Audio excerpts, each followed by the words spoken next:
You're listening to the Options Insider Radio Network, the home of the Options Podcast. For more quality options programs, visit theoptionsinsider.com or search for Options Insider Radio Network in your podcast provider of choice. Listeners can also access all of our programming through our mobile app available in the iTunes and Google Play stores. Select programs are also available via live stream at mixlr.com/options-insider. That's mixlr.com/options-insider. Don't forget to follow along with your favorite programs and submit your own questions for the hosts at twitter.com/options, stocktwits.com/options, facebook.com/theoptionsinsider, or via questions at theoptionsinsider.com. The Options Insider Radio Network is sponsored by Fidelity Investments. Fidelity's Option Trade Builder tool can help you confidently build an options trade in 3 simple steps. Just choose a strategy, select a contract, and then review the benefits and risks of the trade. Learn more about Option Trade Builder at fidelity.com/options. Options trading entails significant risk and is not appropriate for all investors. Certain complex option strategies carry additional risk. Before trading options, contact Fidelity Investments by calling 800-544-5115 to receive a copy of the characteristics and risks of standardized options. Fidelity Brokerage Services, LLC, member NYSE SIPC.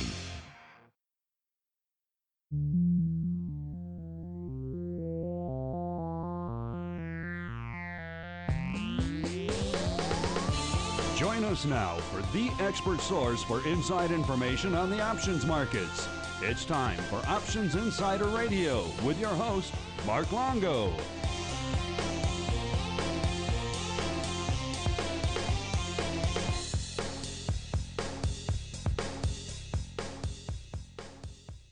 All right, everybody. That music means we're back once again, hitting you with more radio interviews this week. It's been a busy week here in the studio and indeed in the virtual studio as well, bringing you a lot of fun guests from throughout the world of options and derivatives so we can pick their brains for you guys, for the benefit of you guys, the listener. My name is Mark Longo, of course, from the aforementioned OptionsInsider.com, as well as, of course, from the old Options Insider Radio Network. If you like what you're listening to, make sure, if you haven't already, make sure you subscribe to the full network feed on your platform of choice. Could be your iTunes, your TuneIns, your Stitchers, however you get your programs of choice. We don't judge. As long as you're listening, we don't care. You can always join us live as well via the Mixlr live link that we put out to all of our various social media platforms, or you can follow us in Mixlr to be notified the second we go live, not just with our interviews, but for all of the great shows we do here on the network as well. We'll definitely keep you covered with options content. Don't worry.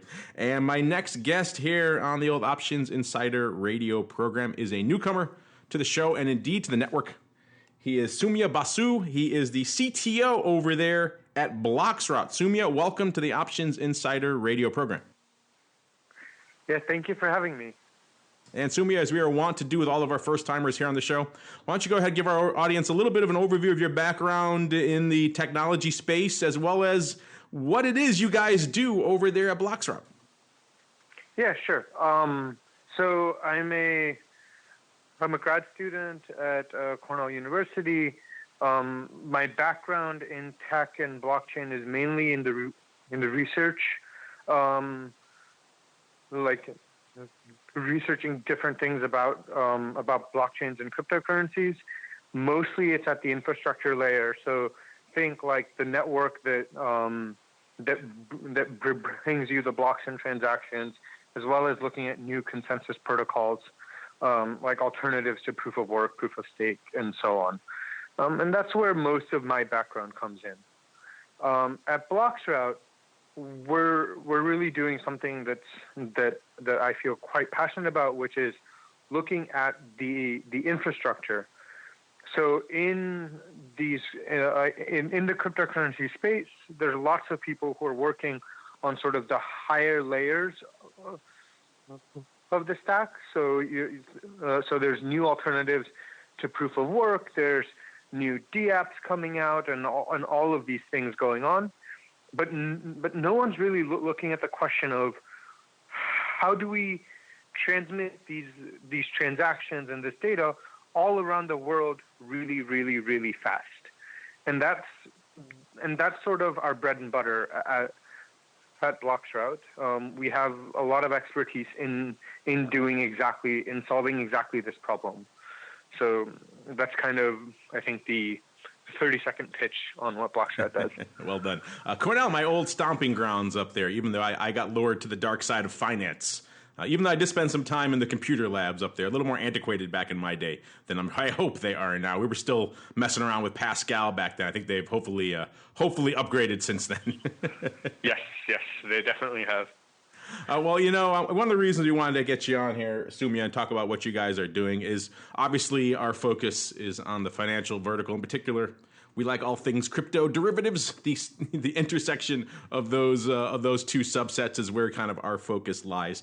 But broadly speaking, when you're talking about crypto or blockchain or any of these implementations of blockchain in the financial markets, one of the most common refrains, the most common complaints we hear, typically from the sizable institutional users, but even a lot of the active high-end retail users as well, is that the blockchain and the subsets of crypto and Bitcoin that are out there just aren't there yet. They're not ready for prime time. We see big financial products out there, could be a stock, an option, whatever, take your pick. They're doing, many hundreds of thousands, millions of transactions and quotes a day. They're all doing all that, and, lots of that going up in sub-second time frames. And blockchain, the underlying technology of Bitcoin, everything, it just isn't there yet from a scalability perspective. It can't handle, I think I saw some numbers the other day, that Bitcoin is doing something around 3 transactions a second, something along those lines. So there are orders of magnitude gulfs, chasms, if you will, between what we're seeing in the broad financial marketplace and the speed and size and scalability of execution there versus blockchain, which is still admittedly in its infancy, but what we're seeing on that side of the fence. All that a long way around to saying you guys at bloXroute appear to have, or at least be claiming to have, maybe a solution to that. Is that too grandiose of a statement, or is that pretty much in line with what you guys are trying to do?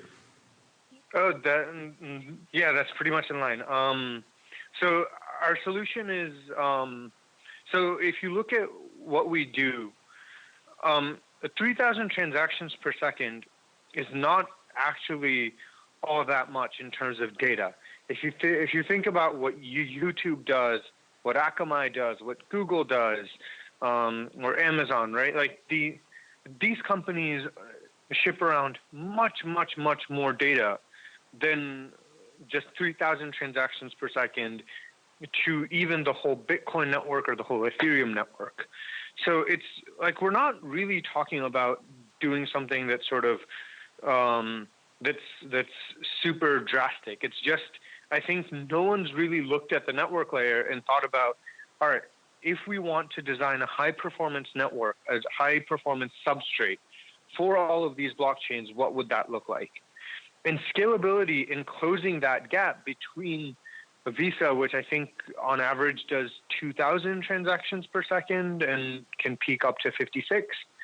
And we can get there with Bitcoin today just by making the network faster, by just tweaking the block size and everything. So it becomes that, like, if you have this substrate, it's actually much easier to build very fast, very efficient consensus protocols on top of it that actually do close the gap between the blockchain land and sort of the traditional financial markets, which do a lot more transactions per second. A lot of firms out there are actively claiming to be working on this or even have proposed solutions. Some people like you even mentioned, some people are proposing we should just, do things like maybe increase the size of the blocks up like 2 megabytes from current size limitations. Maybe that will help solve the problem. So I'm curious, what is it you think that makes your guys' approach different and unique to what everyone else is trying? Because a lot of people are tilting at this windmill. What is it that makes your guys' approach, you think, the silver bullet for this? So what we do is very different because we're focusing on sort of a more fundamental problem. So if you look at the tweaking of the block size and the new consensus protocols and all of these things, they're really assuming a fast network underneath. A lot of the POCs that we see are in data centers or are in locations where the network is actually pretty well behaved. In the real world, when you go out to when you actually start getting lots of users in different places, running nodes all across the world and maybe the connectivity goes in and out because you're running this over weeks, months, years. The problem gets a lot more complicated. And what we do is we don't actually try and solve everything, right? I think a lot of these solutions are trying to solve things at many, many different layers all at once. We just look at this common networking problem, and this is something that every blockchain has. So, and essentially we take that problem and we solve that. So it's just, in the 3,000 transactions per second that we can do with the network layer solution is something that requires no innovation at the upper layers. Now, there is a lot of innovation already going on in the upper layers, so it's not that it's not the case that we're saying, oh, with bloXroute you get to 3,000 and that's it. It's just that we're sort of expecting to boost the performance of the upper layer solutions as well, and sort of get people to be able to assume that their network is well behaved, even when they're in like sort of the real world environment where the network is really not. Oh, no, perfectly. And that's one of the reasons why I like to bring guys like you on, because sometimes they help bring us back down to earth. Because, you know, guys like me, sometimes we get excited about new products. In fact, I was just talking at the conference, the Voice of Blockchain conference I was here. Our focus has always been about, you know, about new products in the crypto derivative space. Obviously, we have Bitcoin futures now. We'd like to see Bitcoin options. We'd like to see options on futures and Ethereum and Litecoin and all these great things, because that's what our audience wants. That's what the trading public and investing public and professionals out there, they want more things, more options, pun intended, for them to trade out there. And so we like that. We're fans of that. But whenever I talk to guys like you who are, you know, knee deep in the trenches of actually building out the network, so to speak, it kind of reminds me, maybe we need to pump the brakes on that a little bit, because it's ironic, you know, Bitcoin and blockchain are more popular than ever over the last year or so, and yet they're almost in many ways victims of that popularity. You know, the more transactions we see going up on there, that means more verifications, increases response time and everything else. So the more popular it gets, and ironically, the more difficult it gets to process all that stuff. So maybe we're in a mode where perhaps maybe we should pump the brakes on saying, let's list a bunch of new stuff out there, new products on existing stuff, and maybe get the infrastructure in place first. Do you think that's where we should be focusing right now? Or is it okay for, you know, all of our listeners out there to be chomping at the bit for Bitcoin options and Ether futures and all the other cool stuff that they want to trade day to day? Yeah, I think as you mentioned earlier in the show, the blockchain and Bitcoin is really at its infancy. So I think there's no one problem that I think everyone in the space should be focused on. I think we should be looking at many use cases all at once, because there's questions which I have like very little understanding of, like the legal aspects and how do these actually work. Assuming the scalability problem is solved, what does that world look like? If we sort of do these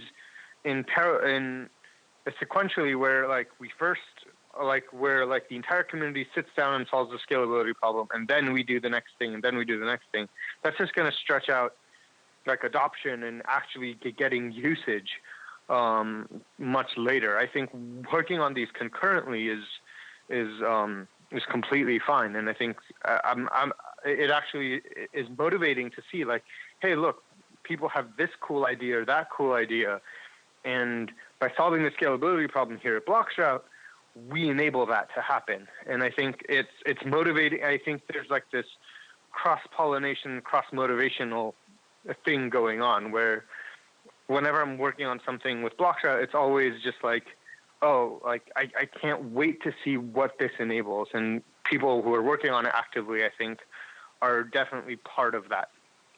Well, if you want motivation, just talk to our audience, because they will motivate you to produce more. They want more products all day, every day. So they'll keep you guys up chained to your desks late at night working on this scalability issue. Let's just eliminate some low-hanging fruit, maybe, if we can. Maybe that'll be a good starting point. You kind of touched on some of the approaches you guys are doing. It sounds like you guys don't think this kind of off-quoted, off-proposed solution I've seen a lot of other people proposing of just increasing the block size, let's say to around 2 megabytes. You don't think that's nowhere near sufficient to get us to where we need to be, right? No, because so right now the block size is at 1 MB, and that's doing about 3 transactions per second. So 2 will get us to 6, right? So like you can do small parameter tweaks, right? So you can go to maybe like 10 megabytes or 20 or 30 or something like that when like, and you may even be able to do that completely safely now. But when you're talking about parameter tweaks, you're getting what at most a factor of like 10x. So you went from 3 to 30, right?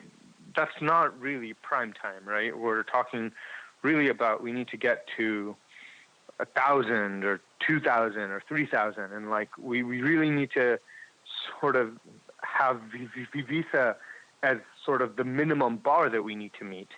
And to do that, you can't just tweak the block size. It requires sort of a fundamental rethinking of what you're doing. So, you can't just tweak the block size, but using bloXroute as well, that sort of lets you tweak the block size safely. And yeah, so it's really not about just increasing the block size. So we shouldn't all just focus on Ethereum then, because it doesn't have the same limitations that like a Bitcoin does. That won't solve the problem either. I mean, I think so. Ethereum, I'm kind of bullish on just because I think they're focusing on really cool tech, and they're looking at like, so it's not just about the block size and block frequency. So I think Ethereum does 12 or so transactions per second, and they have a block coming out every 15 seconds. And their blocks are obviously much smaller than Bitcoin blocks, because or else, like, because of the network, the things would break if they sent too big or large blocks too quickly. So I think Ethereum is kind of cool because they're really trying to focus on sort of the next generation. So there's Casper and Proof of Stake coming out, and I think they're really trying to push the envelope of scalability. And like as a researcher and CTO of bloXroute, it kind of appeals to both of those sides of me, where it's like, yes, I want to see how far can we push on the scalability front. Like, how can we close the gap between like Bitcoin, Ethereum like systems and Visa, right? Is there any like sort of fundamental reason that we can't have performance and decentralization, right? And it seems like at least the answer is no with bloXroute. So which is why I'm like super excited about this project. Good to hear you're bullish on your own product and system. Otherwise, if you're not, who is, right? Yeah, exactly. I'm curious, just maybe theoretically, because obviously it's a hard question to answer, but I'm curious if you had to maybe ballpark it in terms of how far you think we are away from closing that gap to getting, blockchain up to some reasonable approximation of, you keep using the credit card transactions. So let's say that limit, that 3,000 transactions. Like, how long do you think we are from closing that gap? So I think, I mean, with bloXroute, and I think the bottleneck isn't technical. So with bloXroute, we expect to have our first release out in Q1 of next year. Maybe like our team is fantastic and they're working really fast. So like in terms of, so we expect to have a stable product, like, and everything, like at least within, like at most within the next 1 or 2 years. So in terms of tech, the scalability problem is pretty much solved pretty soon. I think the next thing will come is sort of the inertia of like, okay, now do we actually, like, which communities will use bloXroute and which ones will be taking advantage of its scalability. So I think there's sort of I think that there's a social aspect of this as well, which I think is actually going to end up being the bottleneck. It's not going to be the tech, because I think the tech is pretty close.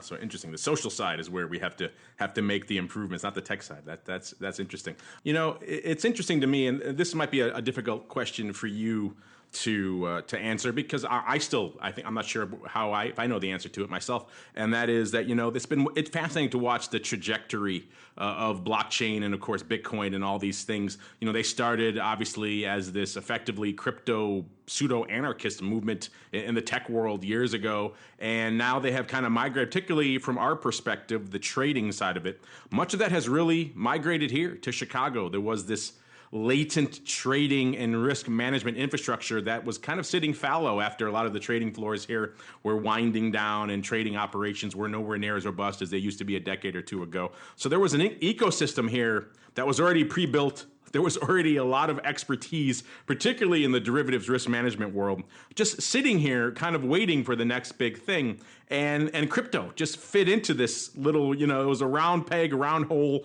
perfect fit. And crypto trading, particularly in all the iterations we're seeing there, has just launched and really focused itself now here in Chicago. And it's been fascinating to watch that take root and take hold. I know quite a few people who've been lifelong career derivatives market makers and traders and professionals and brokers who are now full-time into the trading of crypto, which is fascinating to see. And a lot of people may have issues with various crypto underlyings or even the blockchain itself, but you can't argue that these products are tradable. There's volatility, there's interest there. And so that's something that I think people here in the ecosystem here have been interesting to see. I'm curious from your perspective. Obviously, you only spent a little bit of time in Chicago, and you're mostly based up there in upstate New York in the windy and chilly environs of Ithaca that I know so well. But I'm kind of curious on your thoughts of seeing maybe a lot of particularly on the crypto financial side, a lot of this movement migrating here to Chicago, and what your thoughts are maybe for the ramifications of that in the crypto world going forward.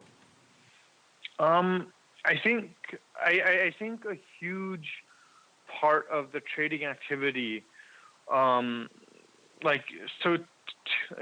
me, I guess I don't have a great answer for this because I'm not really that familiar with the trading side of things, but I at least view a lot of trading activity as trying to find sort of the right market price for crypto, right?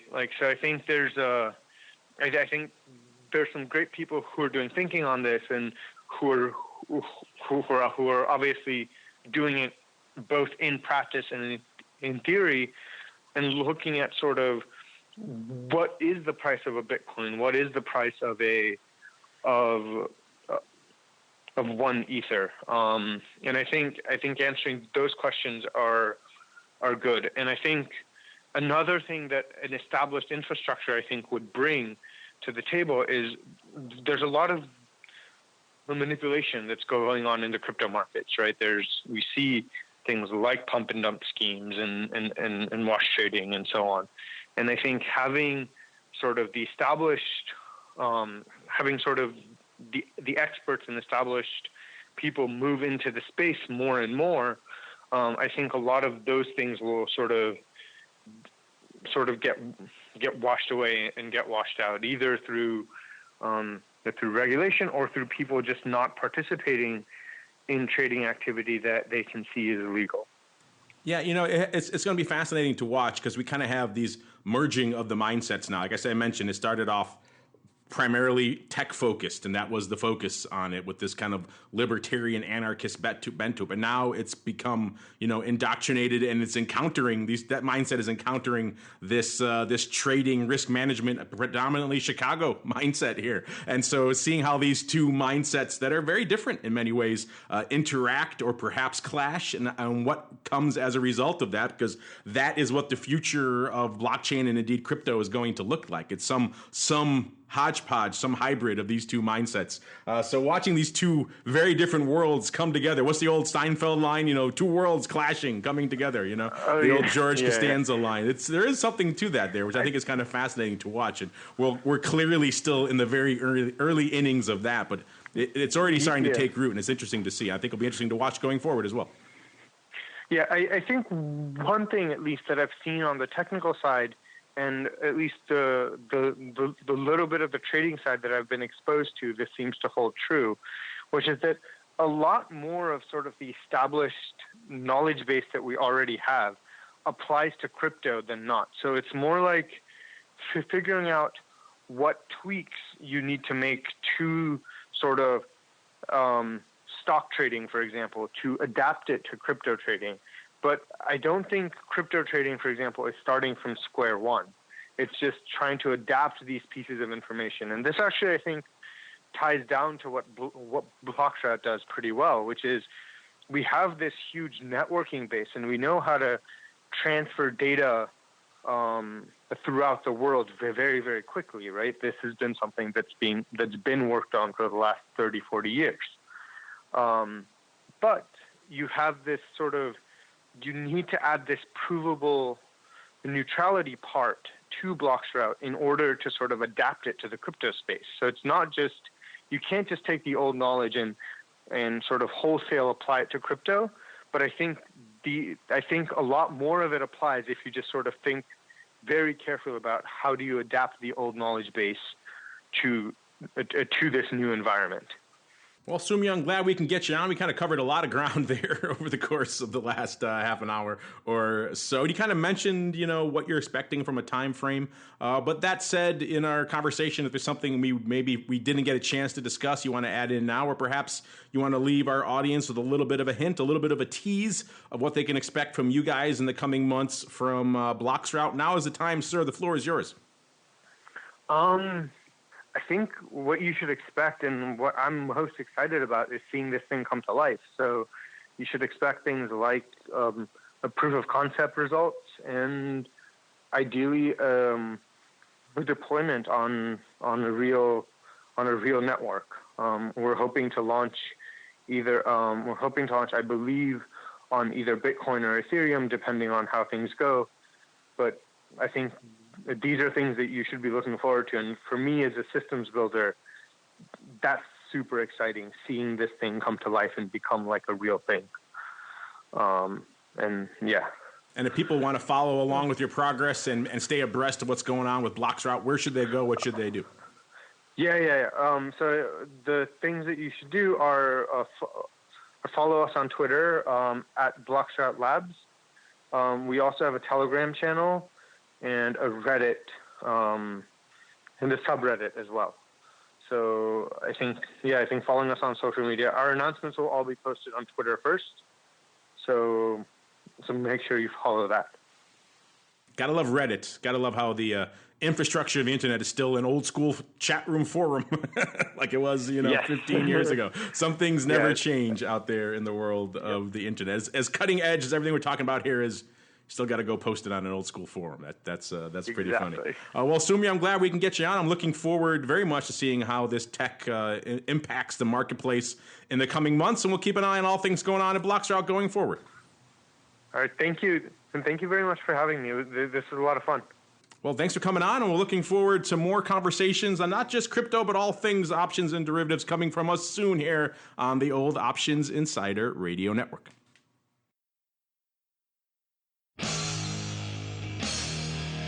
The preceding program was a production of the Options Insider Radio Network.